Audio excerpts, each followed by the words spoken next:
Sir இப்போ ஒருத்தர் comment பண்ணியிருக்கிறாரு என்னன்னா, 11 மாசத்துக்கு மேல பார் கவுன்சில் இழுக்குறாங்க என்ன.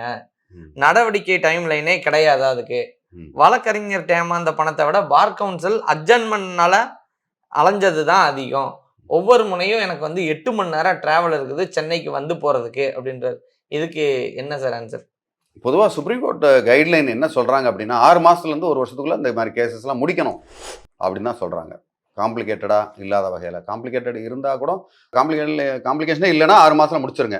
அப்படி இல்லையா, ஒரு வருஷம் எடுத்துங்க டைம். 1 வருஷத்துல அது என்னன்ற முடிவுக்கு வந்துருங்க அப்படின்னு தான் சொல்றாங்க. அதனால இழுக்கிறதுக்கு உண்டான வேலை இல்ல. எதுக்காக இழுக்கிறாங்கன்றதும் எனக்கு தெரியல. ஃபர்ஸ்ட் ஆஃப் ஆல் எந்த ப்ரொசீஜரா நீங்க வந்து போனீங்கன்னா, கண்டிப்பா வந்து முடிக்கிறதுக்கு உண்டான வாய்ப்பு தான் அதிகம்.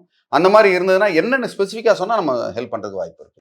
சார் இப்ப அவங்க வந்து டிராவல் அண்ட் டைம் வேஸ்ட் பண்ணாம என்ன சார் நம்மனால பண்ண முடியும்? ரொம்ப சிம்பிளா நீங்க வந்து ஒரு அட்வொகேட் தப்பு பண்ணாருன்னா, எல்லா அட்வொகேட்டும் தப்பு பண்ணுவாங்கன்னு அர்த்தம் கிடையாது. நல்ல அட்வொகேட்டா பார்த்து அந்த அட்வொகேட் மேல நடவடிக்கை எடுங்கன்னு சொல்லி கையில குடுத்துட்டு, அத அவர் பண்றாரான்னு வந்து கண்காணிச்சு இருந்தா போதும். ஓகே. ஒரு சிலதுக்கு தான் நேரா வர சொல்லுவாங்க. எல்லாத்துக்கும் நேரா வர சொல்ல போறதில்ல பார் கவுன்சில்ல பார்ட்டி இன் பெர்சனா. விசாரணை பண்றதுக்கு 1 தடவ இல்ல 2 தடவ வரலாம். ஓகே. அதுக்காக நீங்க 10 தடவ அலையணும், அவ்வளோ செலவு பண்ணணும்னு அவசியம் இல்ல. அட்வொகேட்ட வச்சு அது என்னன்றத ஃபாலோ பண்ணாலே எனக்கு தெரிஞ்சு இது வந்து சீக்கிரம் முடியறதுக்கு வாய்ப்பு உண்டு.